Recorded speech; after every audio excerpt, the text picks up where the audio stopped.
Good morning and welcome to our attendees here in the room and those joining us virtually and online. This is the press briefing on the Regional Economic Outlook for the Asia and Pacific Department.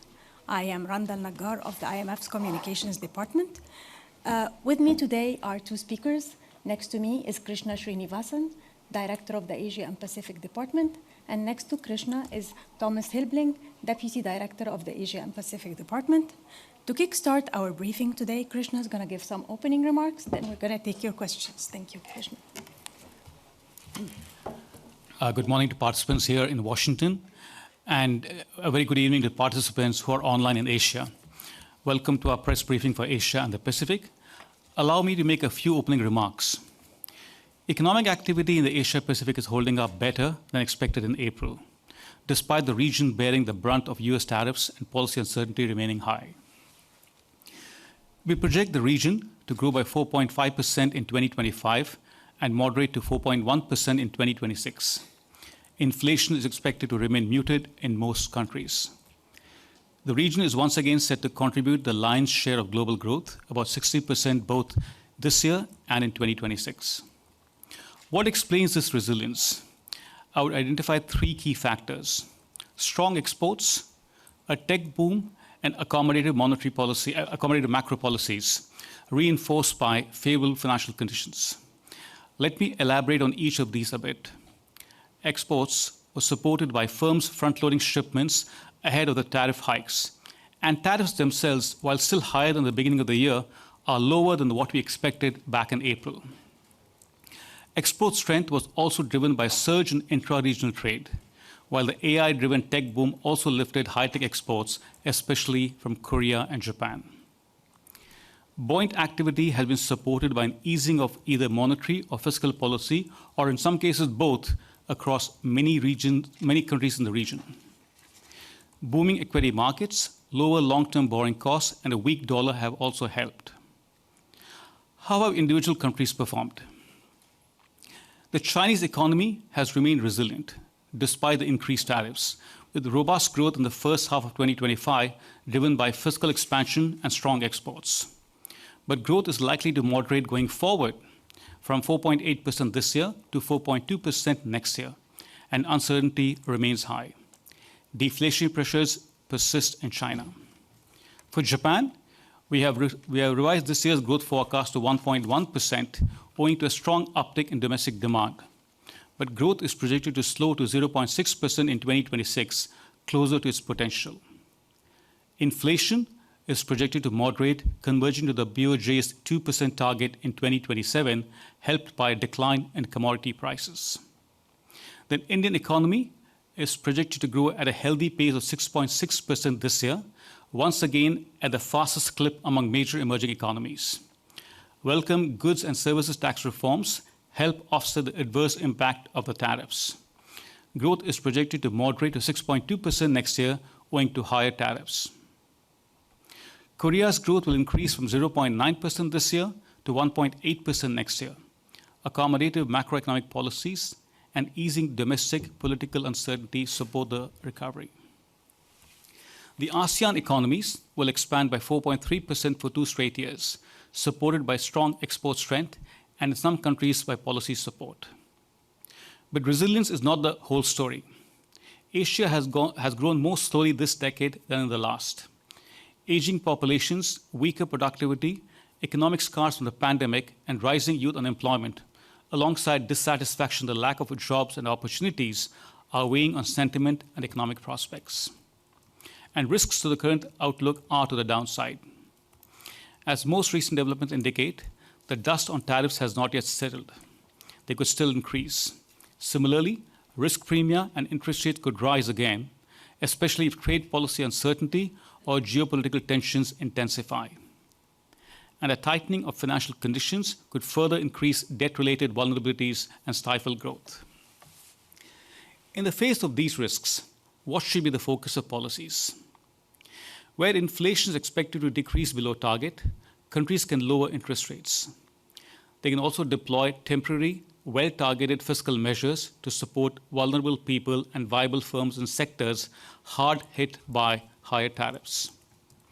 upgrading medium-term fiscal frameworks will be essential to prepare for future shocks and manage large long-term spending pressures. Countries also need to make growth more inclusive and resilient by rebalancing toward domestic demand, especially consumption, through stronger social safety nets and, where needed, balance sheet repair. Concerted efforts to pursue reforms to boost trade and investment will help fuel durable growth for years to come. Our analysis in the forthcoming Rio, to be launched in Hong Kong next week, shows that deeper regional integration could yield sizable gains. Countries can cut non-tariff barriers, broaden and modernize trade agreements to cover services and digital trade, and ease FDI restrictions.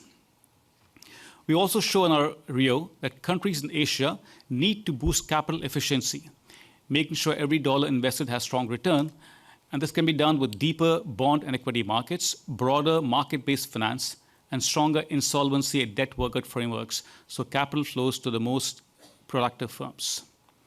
And a much-needed cleanup or streamlining of regulations in countries across the region can help unleash the full potential of the private sector. Asia's story in 2025 is one of resilience. The task ahead is renewal, policies that anchor stability today while unlocking stronger, more durable growth tomorrow. Thank you. With that, I look forward to your questions. Thank you, Krishna. Please raise your hand and identify yourself and organization. The lady, please.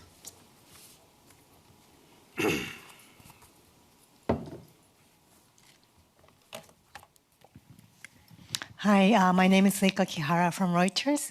I have a question about the recent renewed escalation of U.S.-China tensions. How would that affect Asia's economies, notably China's latest expansion of rare earth export controls, which probably would have a huge impact on Asia's supply chains? So if you can elaborate on what that means for Asia's economy and potential risks. Thank you. Thank you, Lega. That's a very good question. So, Lega, to begin with, as I mentioned, our baseline has growth in 2025 at 4.5%, slowing to 4.1% next year in 2026. This is what we have in our regional economic outlook, in the world economic outlook. But in that, we had also emphasized that there are significant downside risks to this outlook. And we talked about trade uncertainty, we talked about rising financing costs, and debt-related vulnerabilities. Now, the recent tensions, trade tensions with the US, are a stark reminder of how some of these risks could materialize. Now, we don't have, in the view, in the World Economic Outlook, we have a downside scenario, right? Which is not exactly along the lines of what, we see trade tensions with what's happening recently. But what we showed there is that if some of these downside risks which we talked about materialize, then growth next year could slow from 3.1% to 2.8%. So that's, in some sense, again, a downside scenario, not exactly what mimics what we've been seeing recently. So, the point here we're making is that the outlook is, for now, is resilient for Asia, but there are significant downside risks. And what we've shown in the past is when risks to the world materialize, Asia will lose a lot more. This is a region which is highly integrated in global supply chains. So when there are tensions between large economies like the US and China, it'll have a greater impact on Asia. And that's what I'd like to leave you with. Thank you. Please stay on global. Thank you. I'm Malin Shong with Xinhua News Agency. I just want to follow up on the trade question. You mentioned that the downside risks remain, and right now it's still resilient, but tariffs could still increase. So are you concerned that the ongoing trade tensions could undermine Asia's position as a global economic powerhouse if things continue on that track? Thanks.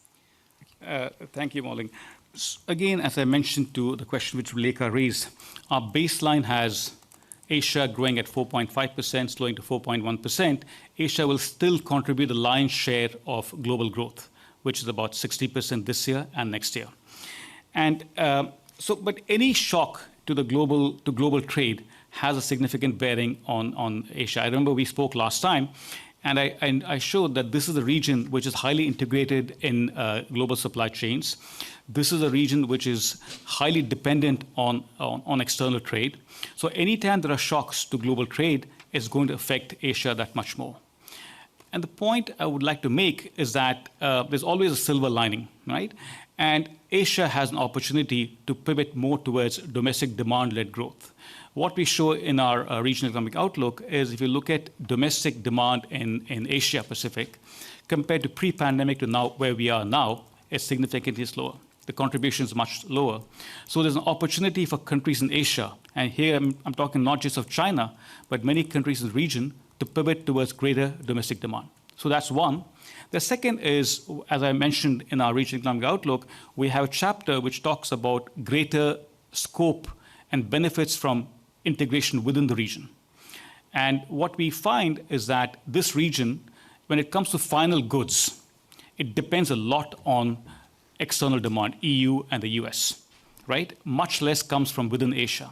So if you improve or if you intensify greater integration within the region, then GDP can increase by as much as 1.4% over the medium term for all of Asia.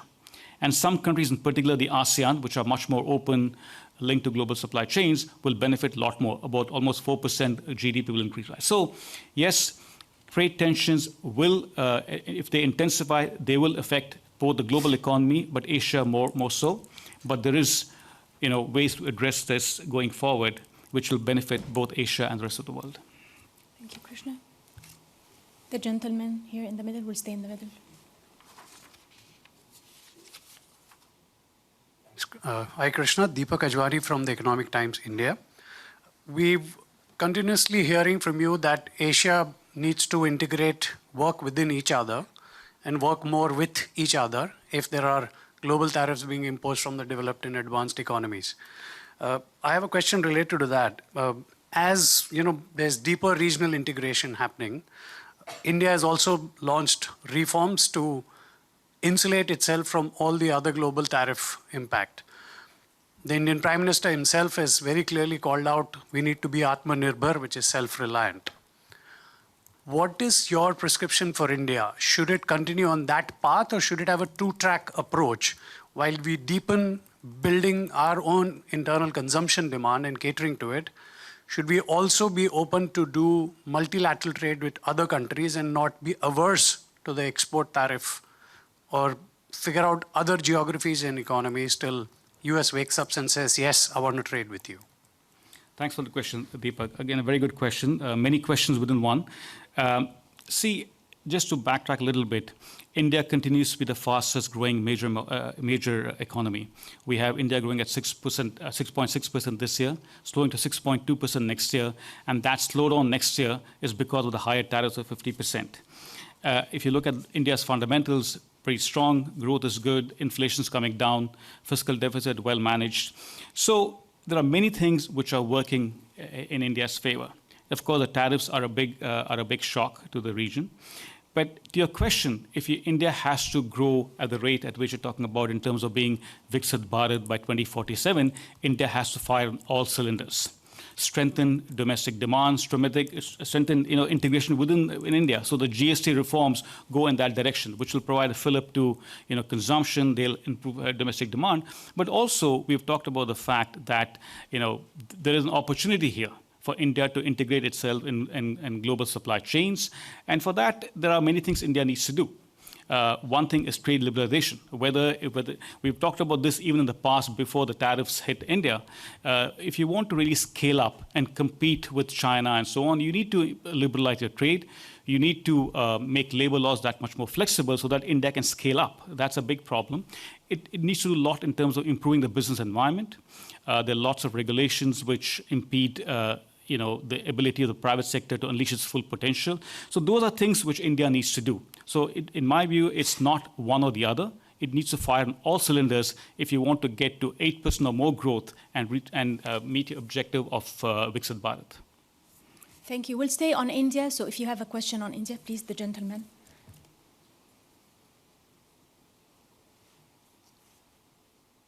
Yeah, good morning, Krishna. This is Vishnu from South Asian Herald.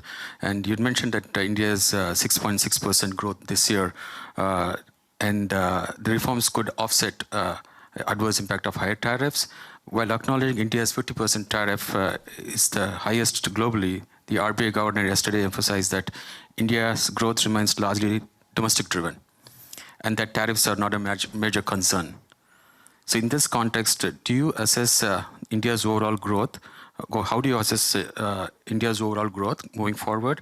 In addition to private sector investment, what other steps India can take? Thank you.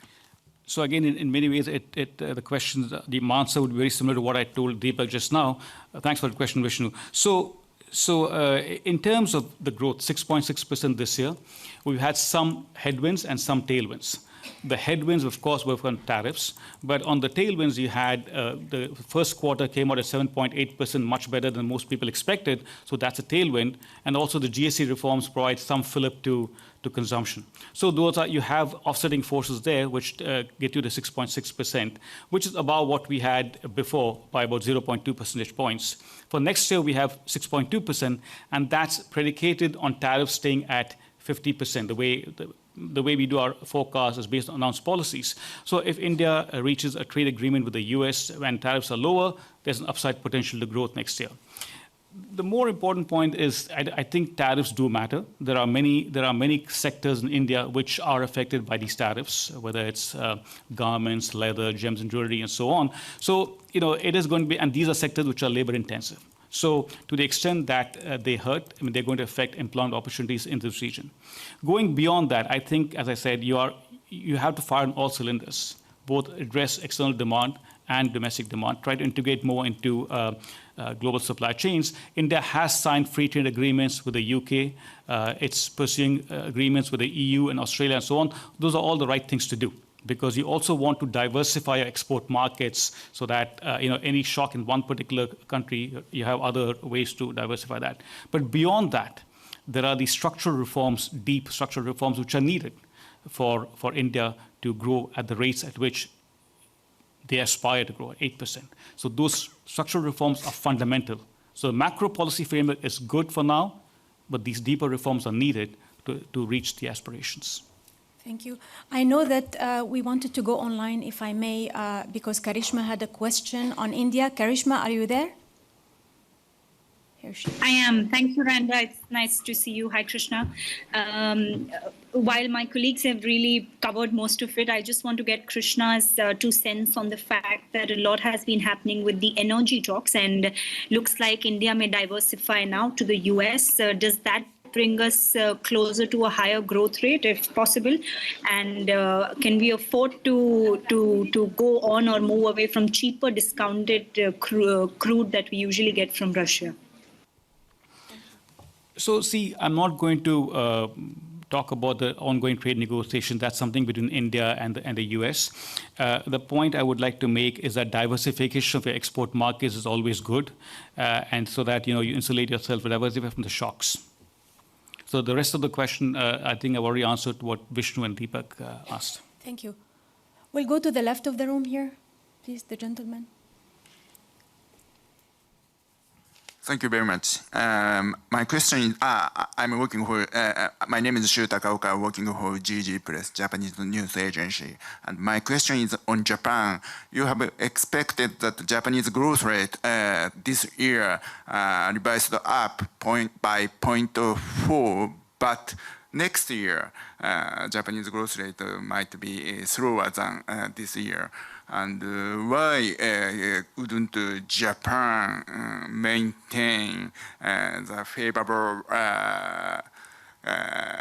favorable momentum into 2026? And under such sluggish conditions, could BOJ conduct gradual tightening monetary policy to neutral rate as you expected? Thank you. Thank you for that question. So, as you may have seen our forecast for Japan, you had a growth rate of 0.1% last year, owing to significant disruptions both on the domestic side and the external side. For next year, we have growth at 1.1%, and that largely reflects the fact that there was a strong first half, a big improvement in domestic demand. And going forward, we have growth slowing to 0.6% next year, which is the potential growth for Japan. So, in that sense, it's heading back to its potential growth. In terms of the BOJs, we've talked about the fact that this is all BOJ stance is data dependent, and they could, depending on how inflation reaches target, they can accommodate monetary policy accordingly. They can tailor monetary policy accordingly. Thank you, Krishna. We'll go back here in the middle, the lady in the front. No, in green. Thank you. Thank you. This is Tao Xu with the China Central Television. So my question is about China. So we can see the IMF kept the China's economic outlook unchanged. So how do you see the China's fiscal policy, and what has China done right, and what should it keeping doing? And also, what role can China play in supporting global growth? Thank you. Thank you for the question. I'll answer a bit, and then maybe my colleague Thomas will chip in. So for China, we have growth at 4.8% this year, and slowing to 4.2% next year. There's been a strong uptick in exports in China. They've also provided a lot of fiscal support to the economy. So going forward, the question is for China, the important issues of rebalancing the economy from a model where they've relied a lot on external demand towards a model which relies more on consumption-led growth. And here we've talked about, the policies we've talked about there is, first and foremost, getting the problem in the real estate sector fixed. It's been a lingering concern, and ever since the real estate crisis began, consumer confidence has been plummeting. So you want consumer confidence to revive, and for that it's important to make sure that the housing crisis is fixed in a durable way through comprehensive policies. That will help boost consumption. In addition, we also talk about the fact that China needs to do a lot more on improving social safety nets. Now, China has pursued some reforms in this area. We still think it's incremental. They need to do a lot more. And greater emphasis on the services sector is very important. So I think that's an area where if there's more done, you will see the pivot towards more domestic demand-led growth will happen. And finally, the question, it's not just about providing more fiscal support. One may argue that with debt levels being high, does China have the fiscal space? Our view is that in the near term, they have the fiscal space to provide more support to the economy to boost consumption. But more importantly, China has also been providing a lot of support for industrial policy. Fiscal, it's been estimated at about 4% every year. So there could be the composition of fiscal could shift from focus right now on industrial policy towards more rebalancing that would boost consumption. And that's the policy package we are advocating would help both China and continue its contribution to global growth. China contributes 1/3 to global growth, and a pivot towards greater consumption-led demand, a consumption-led growth would continue to doing that. Thomas, if you want to add, please. Maybe just to add what Krishna said, China is a very large economy, so addressing the domestic issues will also help the world. So as we have said in the past, addressing domestic imbalances, partly related to the real estate slump, will also help the rest of the world through demand. And the second point is, continue trade integration with other countries and provide a market for other countries. And so imports of China have been relatively flat. That is partly the domestic demand slump. So if the domestic economy picks up, that will also provide demand for other countries. Thank you. Thanks, Thomas. The lady in the middle with the gray jacket. Thank you very much for taking this question. I'd like to take your attention to Sri Lanka. I am from Adda I'm in Divari. There's ongoing debate in Sri Lanka about balancing fiscal consolidation with the need to protect growth and livelihoods while resolving the current debt distress as we approach 2028 debt servicing after the moratorium in 2022. So what's your advice here? And also, despite Asia Pacific remaining the fastest growing region, World Economic Outlook shows uneven recovery between advanced economies and smaller emerging markets. Do you see signs of similar vulnerabilities in other parts of the region? And also, the Sri Lankan economy, there was a distinct case. So what has the IMF learned there and will implement in smaller economies and frontier markets like Sri Lanka? Thank you for those questions. Thomas, you want to take those questions? First on Sri Lanka and fiscal consolidation and balancing on growth, I think let's take a step back. After a deep recession during the crisis, Sri Lanka has now implemented a program, a homegrown reform program, and now benefits from very strong growth, 5% last year. We estimate 4.2% this year, and the next year sort of going towards potential of 3%. So the key advice at this point is really continue with program implementation, reap the full benefits of the program, and then growth will come and continue, I think. And for Sri Lanka, what is important is to continue on the way to stabilization, make sure that the institutional and other factors for macroeconomic stability are given. Fiscal consolidation plays a key role, and also ensuring viability of state-owned enterprises to mitigate or lower contingent risks to the budget will be key for these benefits to continue. Thank you. In Diwari, I think the point I would make is, Sri Lanka has come a long way from where it was a few years ago. And so the advice we would say is stay the course. You've done the difficult part, continue with the reforms, and you'll see the benefits. You're already seeing the benefits, you'll continue to see more benefits. Thank you. We'll stay here. I will take one online, Zulfiq, on Sri Lanka. Thank you, Wanda. Zulfiq Farzan from Sri Lanka. Thank you, Mr. Srinivasan, for your presentation earlier. I have two questions on Sri Lanka. How does the IMF assess the role of past fiscal mismanagement and large-scale non-productive infrastructure investments, often referred to as white elephant projects, in contributing to Sri Lanka's economic crisis? And what safeguards are being recommended to prevent such policy failures in the future? At the same time, Sri Lanka's electricity pricing regulator earlier this week said there will be no price adjustment for the last quarter of 2025. However, the IMF has repeatedly mentioned that it is instrumental to maintain cost recovery energy pricing. With this move, what consequences will Sri Lanka face in terms of achieving debt sustainability? Thank you. On the first part of your question, looking at the legacy, there were many factors that contributed to the crisis. I think, as I mentioned before, the key is to go forward and establish the institutional framework on the macroeconomic policy side, on the governance side. So public investment management is a key part of sound fiscal frameworks, as I mentioned before. The government has also subscribed to a government reform, which it supports under the program, and further there has been impressive progress. Further progress along the benchmark laid out in the program are important. On electricity pricing, let me just say, cost recovery is a continuous structural benchmark under the program.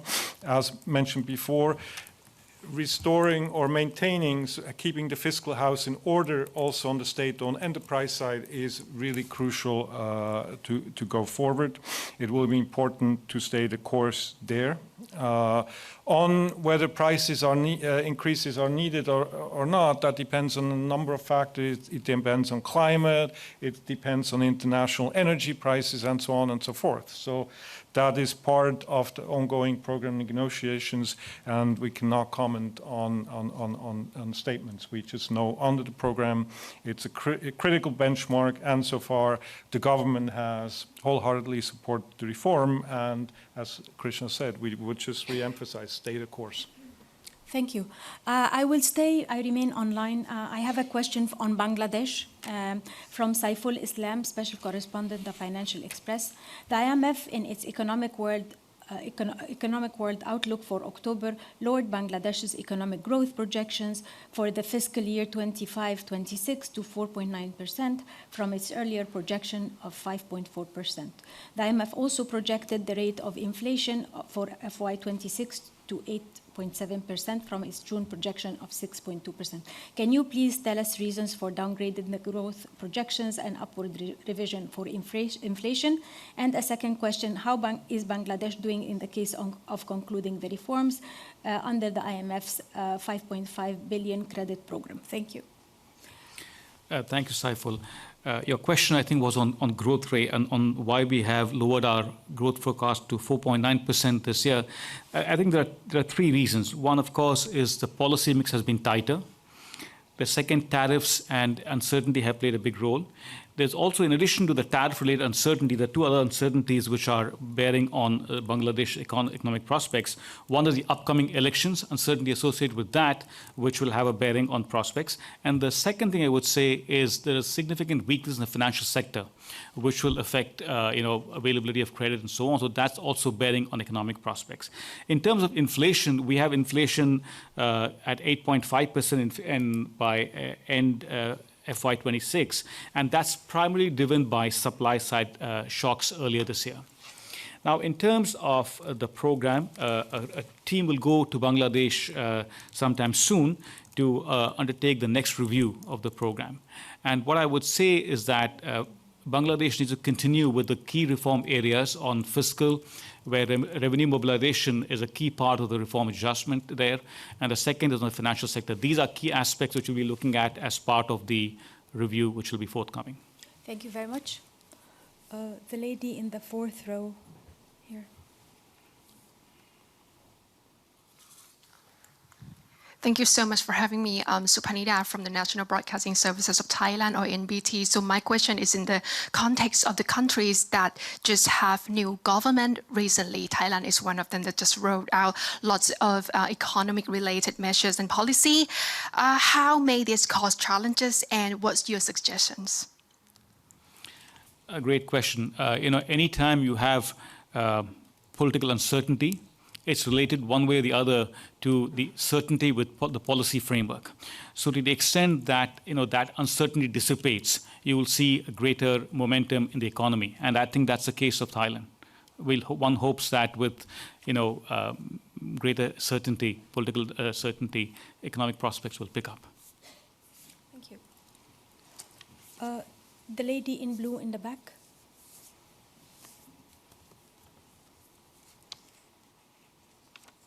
Hello, thank you for taking my question. My name is Sang-eun Lee from the Korea Economic Daily newspaper, and I would like to ask you about the South Korea government debt level, because with Korea's government debt ratio to its GDP, it's around 50%. And do you think it's a level of sound thing, or it could be a risk factor for our country? Thomas. So if you look at Korea debt level, public debt level of at around 50%, if you look across in, the advanced economies, that's a low level of debt. And so Korea has fiscal space in the near term. The Korea team was just concluding the Article 4 in September, had a press release. I think there are two points to make on fiscal. One is, so in the short term, there's fiscal space, use it prudently. The key point for Korea, though, is to connect the short term to the longer term. In the longer term, Korea will face fiscal pressures from the demographics, rapidly aging population. So it's important to prepare for rising pension and health care costs.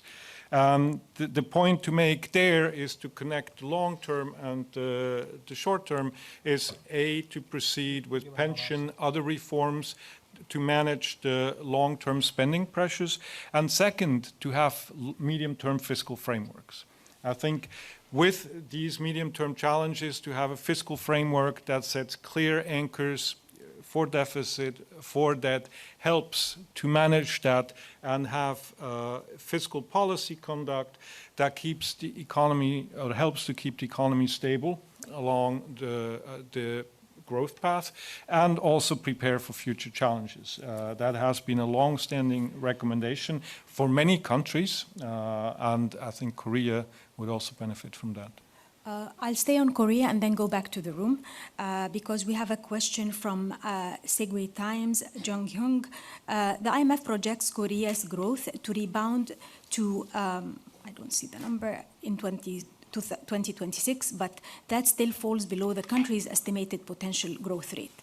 Do you view Korea's slowdown as something that can be resolved through cyclical recovery factors, or does the IMF believe it reflects longer-term need for a structural shift in the growth model?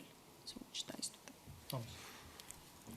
So on the growth rebound, there are several aspects. The first point to mention, there were special factors at work for low growth earlier this year and late last year, was domestic political uncertainty and also increased trade policy and uncertainty and the tariff shocks.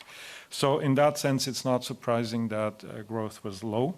We see in the near term, we see a pickup in growth for two reasons. One, lower domestic political uncertainty, which will help consumption, plus more macroeconomic policy support. The government adapted two supplementary budgets that, with a fiscal impulse in the order of just below 1% of GDP, around 0.8 percentage point, will help to boost growth in the second part of the year and then into next year. So 1.8% is close to potential. The reason why we would not expect a return to potential growth around 2.1% currently is that the tariff effects will start building. Front-loading and special factors have partly sort of mitigated the impact of tariffs so far, but they will be building to some extent. So then to potential growth, so I mentioned our team has estimated it to be slightly above 2%. So to have a material increase in potential growth, and that is possible with structural reforms. But that's what's needed. So macro policies cannot help. Fiscal policy can play a supplementary role in the sense you can redirect expenditure, you can support reforms to raise productivity, labor market reforms, and so on and so forth that have been discussed in the most recent Article 4, which is not, the report hasn't published yet, is not published yet, but it has been discussed extensively also in the last Article 4. But the key point is, fiscal stimulus is not the instrument to raise potential growth. It requires structural reforms. The government, its new economic growth strategy has recognized this and will support productivity. And it will also support human capital, education, and diversification of the economy into the services sector. All factors that should help raise the potential in the future. Thank you. The lady in the middle.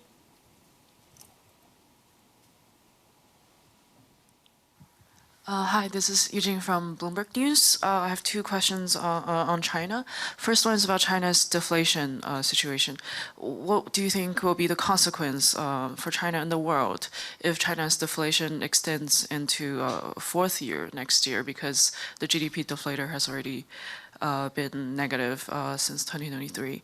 And the second question is, I wonder if you can talk about your outlook for China's export growth in light of the latest U.S.-China tensions, escalation, and the rare earth curbs. Thank you. Your first question was on what? Your first question was on deflation. Yeah. So in the baseline, we don't have deflation, but our policy recommendations are aimed at making sure that China can reflate its economy. So this is the emphasis on providing support to the economy, both in terms of addressing the crisis in the real estate sector and to boost consumption. You do that, you're going to get domestic demand up, and that should help reflate the economy. So that's a recommendation we are talking about here. And your second question on exports, China continues to do well in terms of export growth.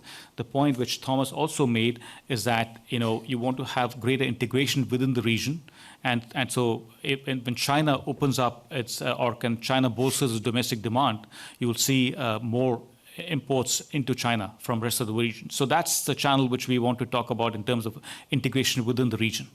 But China's overall export performance is doing well.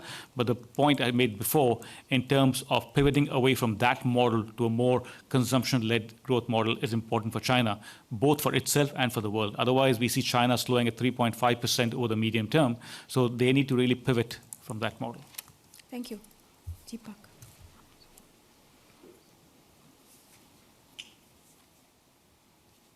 Thanks for allowing the second question. Given the size of population of India, I hope we've earned the second question, but this one is on Asia. On the geopolitics front, more so and beyond economics, how can Asia and the countries within Asia collect together to form a more powerful and influential geopolitical bloc? Stop the infighting between maybe India, China, Bangladesh, Sri Lanka, get their act together and become a strong force to compete with the other blocs which have been dominating the global trade as well as the influence for the longest years? So listen, there are many things it can be done in the region, but I'd like to focus on the part which we have analyzed in this regional economic outlook, which is greater integration within Asia, right?